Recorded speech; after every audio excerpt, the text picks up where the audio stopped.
Right, hello everybody, and welcome to Tax Mama's Place. Today our topic is Accounting 101. We are going to be starting to talk about some of the basics of what accounting is all about, and you're very welcome. Yeah, tape it to the cover of your spouse's laptop, your children's lunchbox, box, things like that. It would be okay. All right. So let's get into today's topic. First of all, I may have been taking for granted that everybody has some kind of bookkeeping system, and maybe you don't. Maybe you don't. And depending on the firm that you work for, people have their own favorite in-house systems. Popular with the taxpayers, with the small businesses, is of course QuickBooks. Xero is working its way up, and they have a lot of money behind them from a company in Europe. Sage used to be ACPAC Plus, and Terry was telling me that this was one of her favorite accounting packages when she was working for an accounting firm. Um, I haven't had any experience with that one.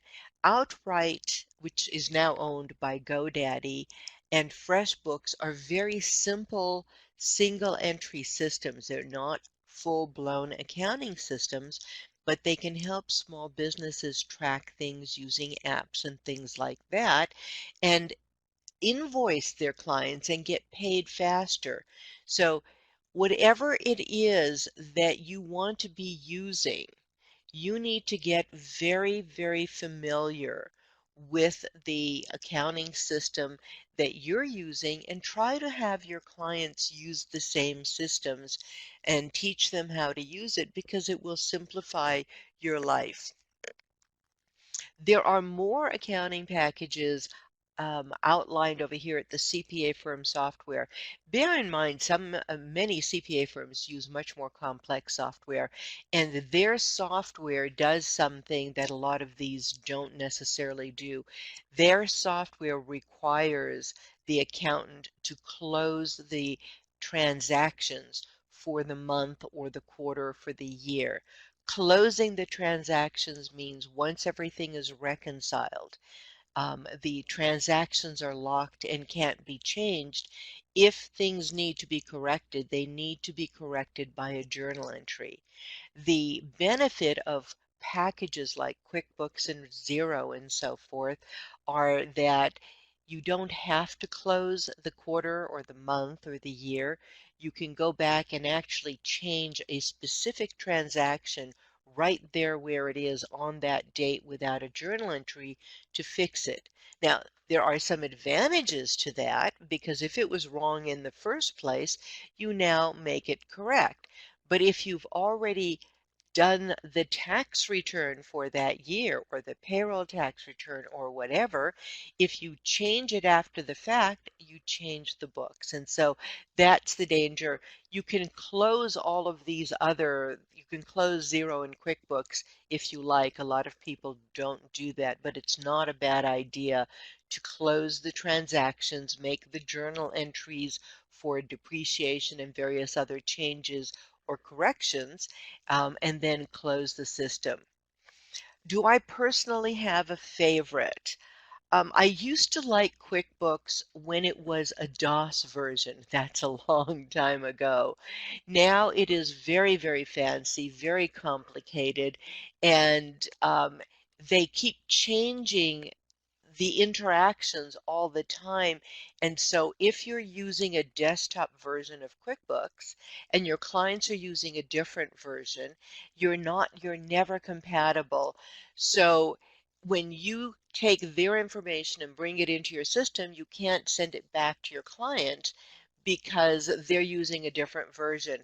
So for the most part, if you can make them work, try to use an online system. That way, your client is using it live. You can log in there and make changes. And I think these days I am looking at Xero. The pricing is similar to QuickBooks. Support is better. They're friendlier. And since they're a little bit newer, they don't have kind of the corporate arrogance that QuickBooks has. So I am actually liking interacting with these people better.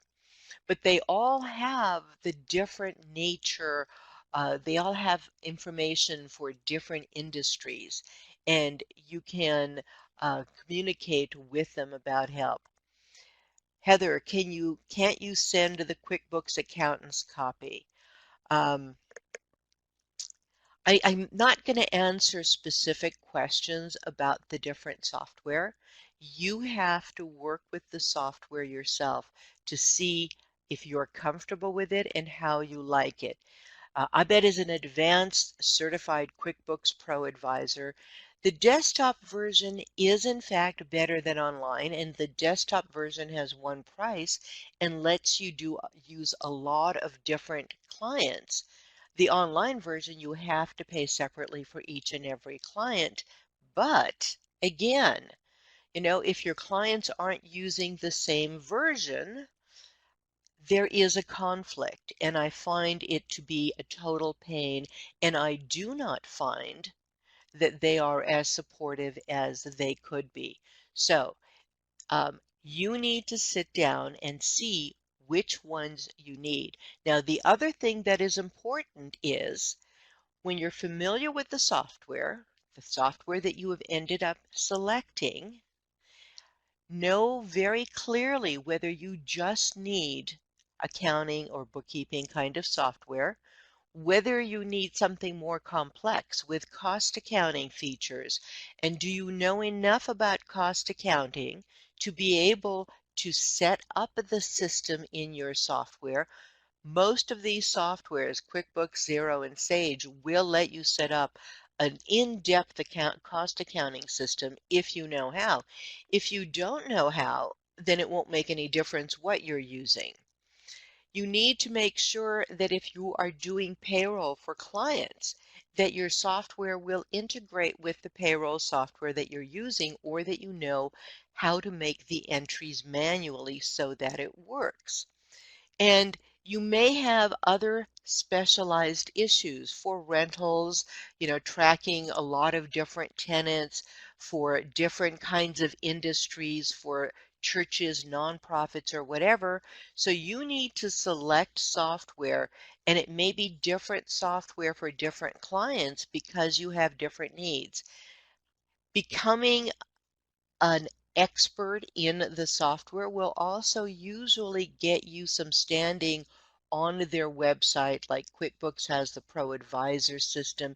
Xero has something similar, where you'll also get referrals from people looking for an expert in their area who knows the software.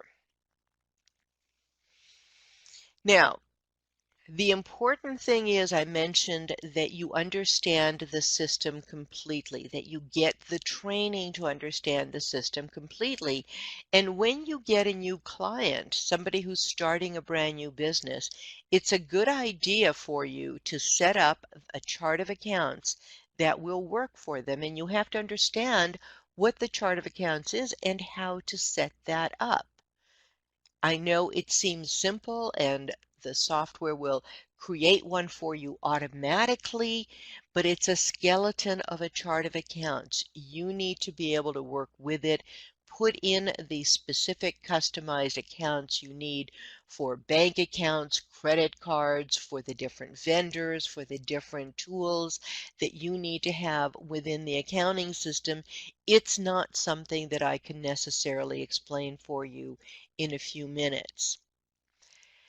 But once you do know what you're doing and you do set up a new client, then monitor their activities closely for at least the first 3 months to make sure they are doing it right. Usually in the course of 3 months, they will have every kind of transaction that they will have during the entire year. So you'll be able to make corrections about how they're handling things. If they have a retail store, um, they will have hopefully a point of sale system tied to the cash register that will reconcile to the money that they've received every day that goes to their bank account, whether it's cash, whether it's credit cards, and so forth.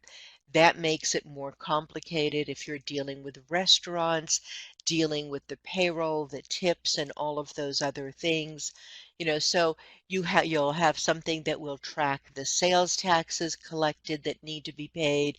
If you're online, if they have sales in different locations. So you need to understand exactly which system they need and how to establish it.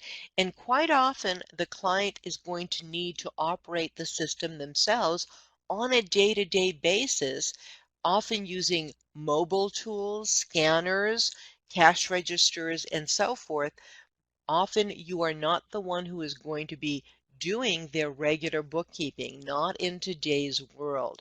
You will need to log in or visit them, depending on the nature of the system, every month or every quarter and reconcile everything, reconcile the bank accounts, make sure that everything works. Now, there are people who have particular small businesses and they're out on the road, they're doing things quickly, and we've talked about that before, that they are kind of operating by the seat of their pants. They collect receipts all over the place. Most of the time, they don't pay any attention. There is a company called Shoeboxed, and you may want to know about that. This company will take the client's receipts, whether they're on paper or whether they're scanned in through a mobile device. They will organize the receipts and put them into the books.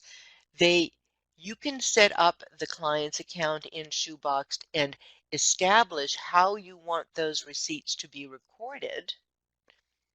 So the client can send it directly to them, and then you can log in and make sure everything's in the right place because now the receipts will actually be there. You can record them, you can modify them, you can split one receipt into several different accounts, or your clients can give you a whole box of receipts every month or every quarter or once a year, and you can send it to Shoeboxed and let them do the scanning and entry for you.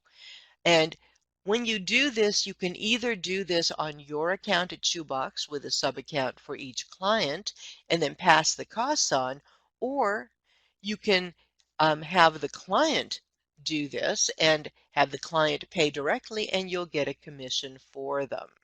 So there are a couple of different ways, or you can just do it yourself, get their receipts, scan them all in, and work with it from there. I personally think my time is worth a lot more than sitting around scanning receipts, and I don't want to pay Lulu to do. So let's get into the fundamentals of accounting and financial statements, what all of this stuff actually means, how it fits together, and how the whole thing works. So the IRS and the nice folks at Prometric want us to learn these skills, and they're testing you in the EA exam when it comes to dealing with businesses.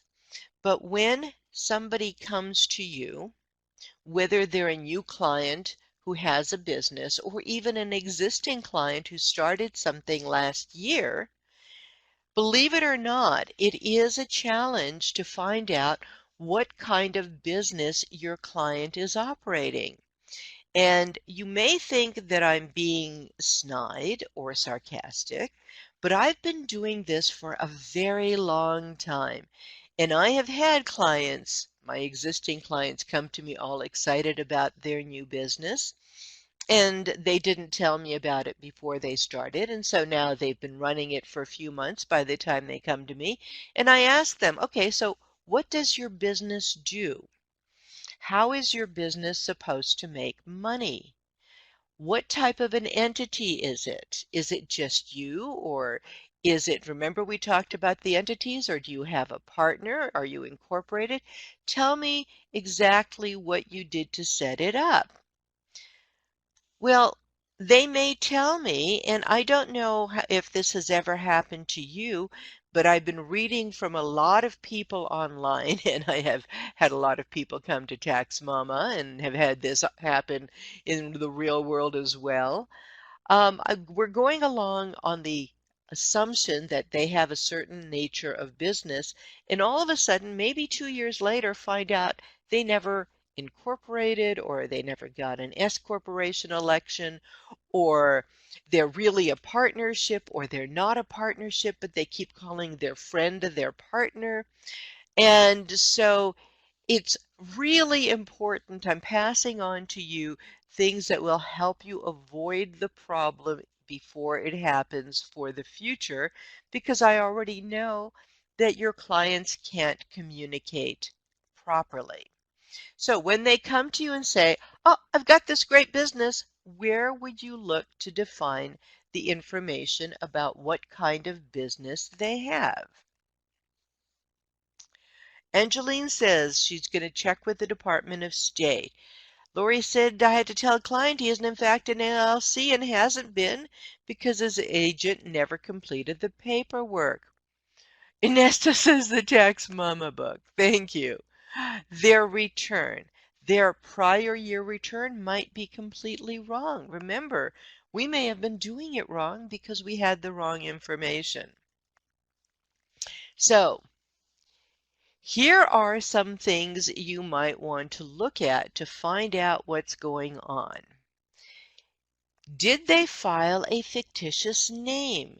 If they did, it will be in the county records.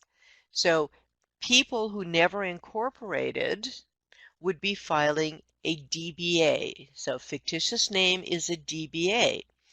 Did they open a bank account?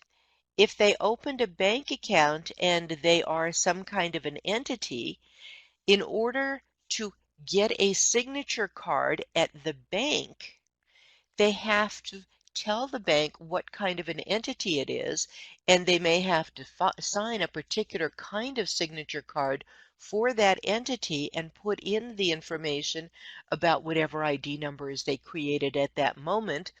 So while people overlook this, the bank signature card is a very valuable source of information.